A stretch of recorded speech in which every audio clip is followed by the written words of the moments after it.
Işık hızı evrenin hız limitidir. Bu saniyede yaklaşık 300 bin kilometre demek. Işık Güneş'ten Dünya'ya sadece 8 dakikada ulaşır. Yani bu durum Güneş'e her baktığınızda aslında onun 8 dakika önceki halini gördüğünüz anlamına geliyor. Aynı zamanda yolculuk gibi Güneş'e her baktığımızda Güneş'in geçmişteki halini görüyoruz.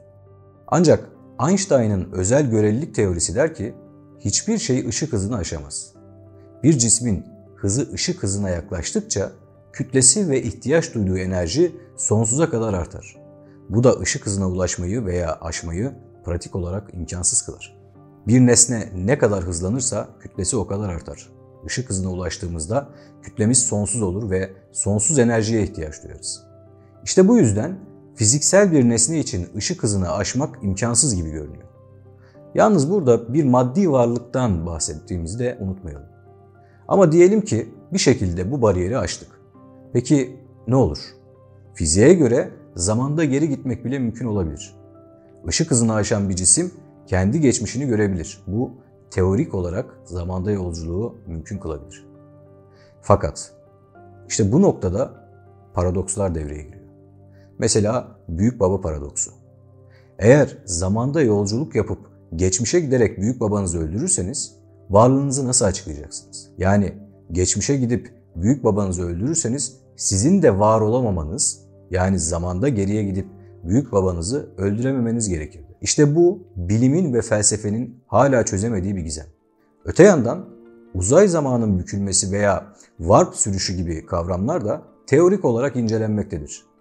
1994 yılında fizikçi Miguel Alcubierre bir nesnenin etrafında negatif enerji yoğunlukları oluşturarak uzay zamanı bükebilecek bir warp sürüşü konsepti önerdi.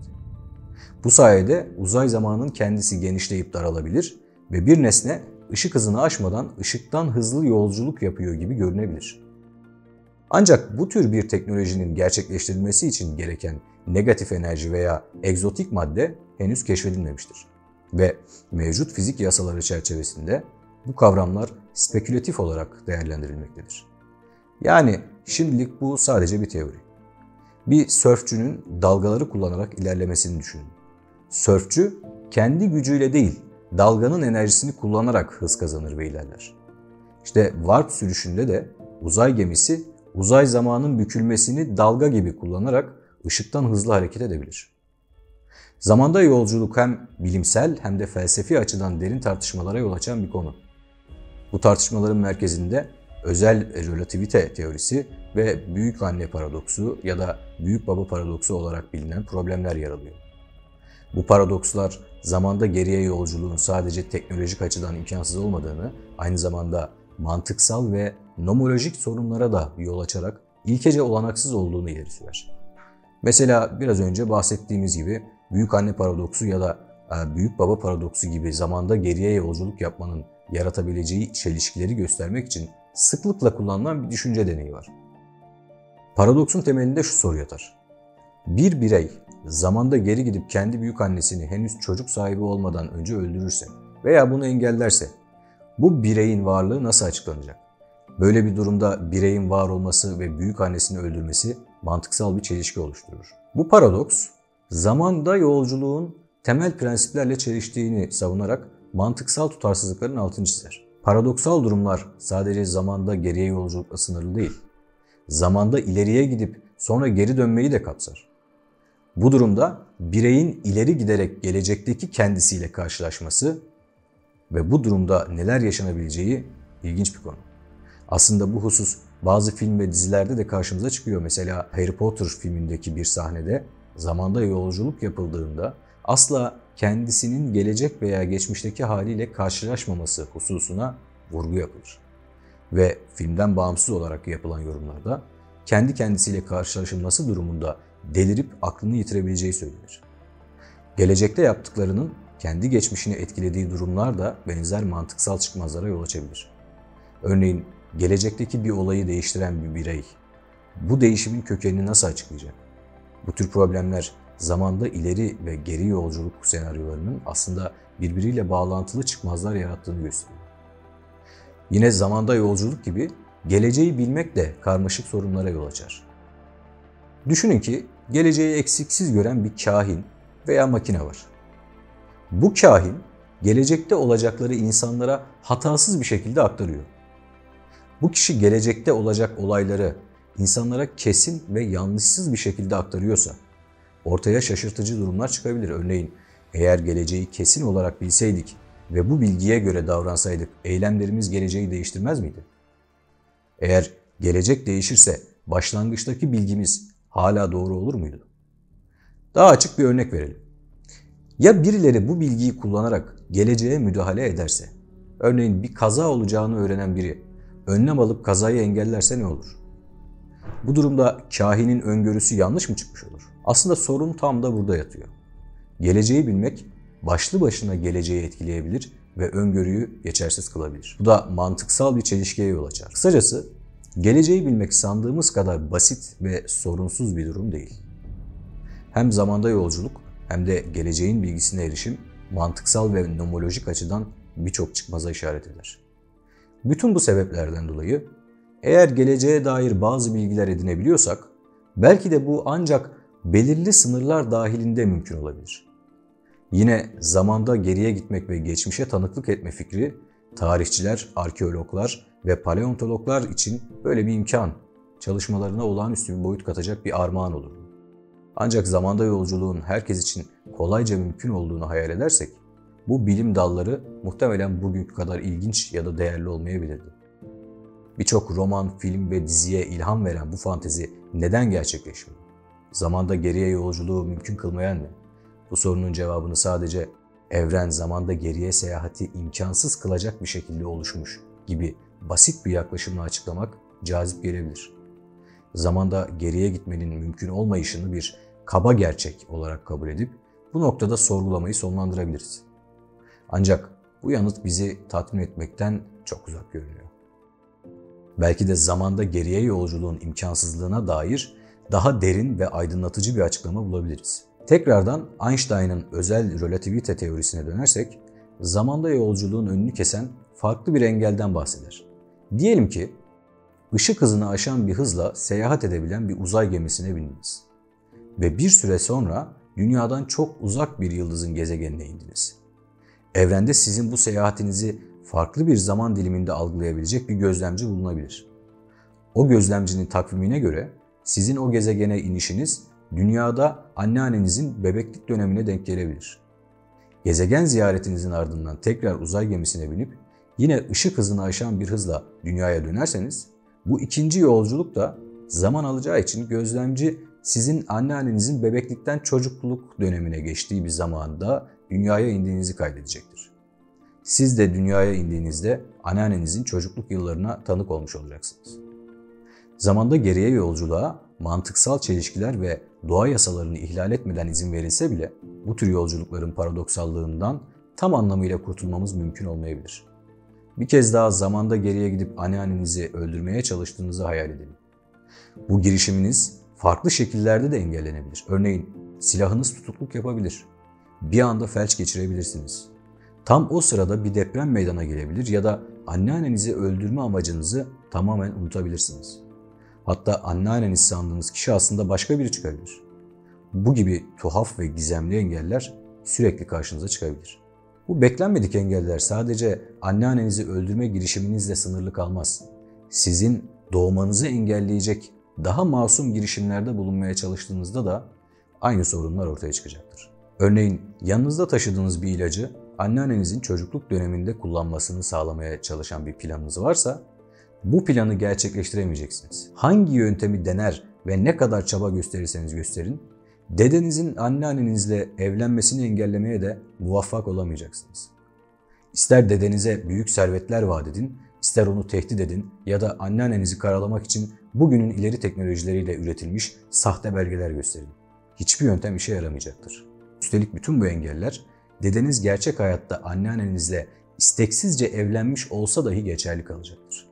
Benzer şekilde sizinle aynı dönemde yaşayan diğer torunların anneannelerini öldürmeye yönelik her türlü girişimi de benzer tuhaf ve akıl almaz engellerle karşılaşabilir. Dahası zamanda geriye yolculuk eden herkes istisnasız bu türden engellerle yüzleşecek ve sonunda başarısız bir o kadar da şaşkın bir şekilde kendi zamanlarına geri dönecekler. Bildiğimiz diğer kör doğa yasalarının aksine bu engel oluşturan yasaların mantıksal çelişkili durum ihtimallerini önceden tahmin edip bu çelişkilerin ortaya çıkmasını önlemek için gereken her türlü tedbiri alan türden tuhaf ve akıllı yasalar olmaları gerekir. Ancak bu tarz yasalar aşina olduğumuz diğer doğa yasalarına hiç benzemediğinden böyle bir sistemin varlığına inanmak oldukça güçtür. Dolayısıyla büyükanne paradoksunun yarattığı paradoksallık hala tüm ağırlığıyla karşımızda durmaktadır. Bu paradoksallığı nasıl ortadan kaldırabiliriz diye düşünürsek belki seçeneklerden biri şu olabilir. Zamanda geriye yolculuğun tamamen imkansız ancak zamanda ileriye yani geleceğe yolculuğun mümkün olduğu senaryo. Bu durumda zamanda geriye yolculuk ve bu yolculuğu sağlayacak zaman makineleri doğa yasaları tarafından tamamen yasaklanmış olur. Belki de evren mantıksal çelişkiler veya olağanüstü rastlantıların ortaya çıkmasını önlemek için tam da böyle bir çözüm bulmuş olabilir. Nitekim hiçbir maddi nesnenin ışıktan hızlı hareket edemeyeceğini söyleyen yasa, belirli bir tür zamanda geriye yolculuğu, örneğin bir uzay gemisinin ışıktan hızlı bir şekilde uzak bir gezegene gidip ardından yine ışıktan hızlı bir şekilde dünyaya dönmesi suretiyle engellemektedir. Bu paradoksallığı ortadan kaldırmak adına diğer bir seçenek belki şu olabilir. Geçmişe yolculuk mümkün ancak bazı kısıtlamalar dahilinde. Örneğin bir zaman makinesi kullanarak geçmişe gittik diyelim. Paradoks olmaması açısından bu durumda özel kısıtlamalar devreye girer ve orada yalnızca pasif bir gözlemci rolünde olabiliriz. Yani varlığımız o dönemki olaylara hiçbir şekilde etki etmiyor ya da onları değiştirmiyordur. Bu sayede daha önce bahsettiğimiz mantıksal çelişkiler veya doğa yasalarıyla çatışan durumların ortaya çıkması önlenmiş olur. Ancak bu düşüncede büyük bir sorun var. Geçmişe gittiğimizde tam anlamıyla bir görünmez adam olmamız gerekiyor. Peki bu tarz bir görünmezlik, dokunulmazlık, işitilmezlik nasıl sağlanacak? Diğer bir taraftan bunu kabul edersek, şu an yaşadığımız zaman içerisinde de gelecekten gelmiş ve bizim göremediğimiz kişiler olma ihtimalini de kabul etmiş oluruz.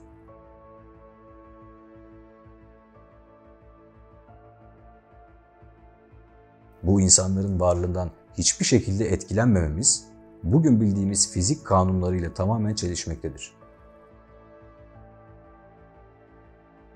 Sonuçta herhangi bir tür gözetleme nedensel bir etkileşim gerektirir. Bizi izleyen ama bizim kendilerini hiçbir şekilde algılayamadığımız varlıklar, şimdilik sadece fantastik roman ve filmlerde karşımıza çıkabilir. O halde şimdi bütün bu bilimselliği bir kenara bırakalım. Dinlerden, mitolojik unsurlardan ve zamanda yolculuk yaptığına dair efsaneler yaratan kişilerden yola çıkarak fantastik bir dünyanın kapılarını açalım. Zamanda yolculuk çoğu insanın bilim kurgu ve fantastik filmler kategorisinde izlediği bir hikaye iken ortaya atılan destansı anlatılar insanların aklını bir süreliğine karıştırmıştır. Örneğin zamanda yolculuk yaptığını iddia eden kişiler insanları ciddi bir şekilde etkilemiş ve zamanda yolculuk yapılabileceğine olan inançlarını artırmıştır. Medyaya yansıyan bazı kişilere birlikte bakalım. Mesela John Titor. 2000 yılında internette ortaya çıkan ve zamanda yolculuk yaptığını iddia eden John Titor, gelecekten geldiğini öne sürmüştür. Titor, 2036 yılından geldiğini ve dünyayı bekleyen olaylarla ilgili çeşitli tahminlerde bulunduğunu söyledi. Onun iddialarında yer alan teknolojik detaylar, fizik teorileriyle uyumlu gibi görülse de bilimsel olarak kanıtlanamamıştır. Yine Andrew Carlson, 2003 yılında Wall Street'te yapılan borsa işlemleriyle dikkat çeken Andrew Carlson, zaman yolcusu olduğu iddiasıyla gündeme geldi. Carlson, 200 yıl sonrasından geldiğini ve borsa bilgilerini bu nedenle bildiğini söylemiştir. Ancak bu hikaye de daha sonra bir efsane olarak nitelendirildi. Diğer bir kişi Al Bielek. Philadelphia deneyine katıldığını ve zamanda ileriye ve geriye seyahat ettiğini iddia eden Al, anlattıklarıyla dikkat çekti. Deneyin iddiasına göre ABD ordusu gemileri radarlardan gizlemek için yapılan bir deneyde zaman yolculuğunu kazara başlatmıştır. Bu kişiler zamanda yolculuk konusunun popüler kültürdeki yerini de güçlendirmiştir. Ancak bilimsel kanıt eksikliği nedeniyle iddiaları tartışmalı kaldı. Bunlar haricinde aslında konuya teoloji tarafıyla baktığımızda da şaşırtıcı bir tabloyla karşılaşıyoruz. Bilhassa kutsal kitaplarda zamanda yolculuğa dair doğrudan ve dolaylı atıflar oldukça düşündürücü. Mesela Kur'an-ı Kerim'deki ayetlere baktığımızda bu unsurları net olarak görebiliyoruz. Hac suresi 47. ayette geçen Allah katında bir gün sizin saymakta olduklarınızdan 1000 yıl gibidir sözü zamansızlığı, zamanın olmadığı bir hali gösteriyor. Bu ayet zaman Allah katında farklı bir boyutta olduğunu ve insani algının ötesinde bir gerçeklik taşıdığını vurguluyor. Bu zamanın göreceliği fikrine çok benzer bir kavram sunmaktadır. Yine Me'ariç suresi 4. ayette melekler ve ruh ona miktarı 50.000 yıl olan bir günde yükselirler denilmektedir ki bu da aynı şekilde zamanın göreceliği teorisine işaret etmektedir. Burada meleklerin ve Cebrail'in hızla yol alması ve bu yolculuğun insan zamanına göre uzun süreler alması modern fizik teorilerinde yer alan ışık hızı ya da zamanda farklı algı seviyelerine işaret ediyor olabilir. Aynı zamanda Tevrat ve İncil'de de benzer anlatımları görüyoruz. Mesela Tevrat'ta geçen Tanrı'nın günü kavramı zamanın göreceliğine dair ipuçları taşır. Mezmurlarda çünkü senin gözünde 1000 yıl geçmiş bir gün dün gibi, bir gece nöbeti gibidir denilirken İncil'deki ifadelerde de benzer bir anlayış taşır. 2. Petrus kitabında Rabbin yanında bir gün 1000 yıl gibidir ve 1000 yıl bir gün gibidir denilmektedir. Bu ifadeler ilahi boyutun insanın zaman algısından tamamen farklı olduğunu gösteriyor. Şimdi gelelim Kur'an'da anlatılan bazı zamanda yolculuk olaylarına. Burada ilk ele alacağımız Ashab-ı Kehf ya da diğer bilinen ismiyle 7 uyurlar. Kur'an'ın Kehf suresindeki anlatım ve çeşitli rivayetleri ele aldığımızda Ashab-ı Kehf zalim bir hükümdarın zamanında yaşıyordu. Halkın çoğu da aynı şekilde zalimdi. Bir rivayete göre bu gençlerden 6'sı sarayda görevli hükümdara yakın kimselerdi ve hükümdarın danışma heyetindeydiler. Hükümdar onları yakalayıp öldürmek istedi. Onlar da zulümden kaçmak için şehre yakın bir dağ bölgesine gittiler. Yolda giderken Kefeştetayuş isminde bir çoban ile çobanın Kıtmir isimli köpeği de onlara katıldı. Ardından bir mağaraya girdiler, yorgunluktan uyudular ve uyandıklarında içlerinden biri burada ne kadar süre uyuduk diye sordu. Diğerleri bir gün ya da biraz daha az kalmışızdır dediler. Ve ardından çok acıktıklarından dolayı bir arkadaşlarını şehre yiyecek getirmesi için göndermeye karar verdiler. Bu kişi şehre geldiğinde çok değişmiş bir şehir buldu. Hatta yiyecek almak için verdiği paranın çok önceki yüzyıllardan kalma olduğunu ve tedavülden kalktığını öğrendi. Aslında hikayenin bu kısmı çok acayip. Çünkü hikayeye göre parayı verdiği kişi sen bunu nereden buldun dercesine şaşırıyor. Sanki hiç metal para görmemişçesine bir şaşkınlık. Hatta bir rivayete göre onu hazine bulmakla suçluyor. Ve buna bir antika olarak bakıyor. Burası acayip dedik çünkü ayette gümüş para diye çevrilen kelime olan biverikikum kelimesinin kökü aslında kağıt kelimesi olan varak yani vav, ra, kaf harflerinden oluşuyor. Yani aslında daha iyi niyetle para olarak çevrilebilecek olan kelime bize kağıt parayı işaret ediyor. Yani sanki kağıt paranın tedavülden kalktığı bir dönemde satıcıya kağıt para veren bir kişi izlenimi var. Tabii bunun için kağıt paranın tedavülden kalktığı ve henüz yaşamamış olduğumuz bir döneme uyanmış olmaları gerekiyor.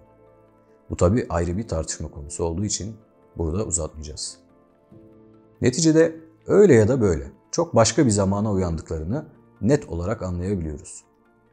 Sonuç olarak bu gençlerin girip uyudukları mağarada zaman dışarıya göre bir şekilde çok daha yavaş akmış ve mağarada bir gün olarak geçen zaman dışarıda yüzlerce yıl olarak yaşanmıştır. Buradan yine Miraç hadisesiyle Hz. Muhammed'in bir gecede göklere çıkışı ve çok uzak mesafeleri kat ederek tekrar yeryüzüne dönüşü, zamanda yolculuk ya da ışık hızı kavramını da düşünebiliriz. Ancak biz yine Kur'an'dan bu konuda 2 örnek verebiliyoruz. Hızır ve Zülkarneyn'den bahsediyorum.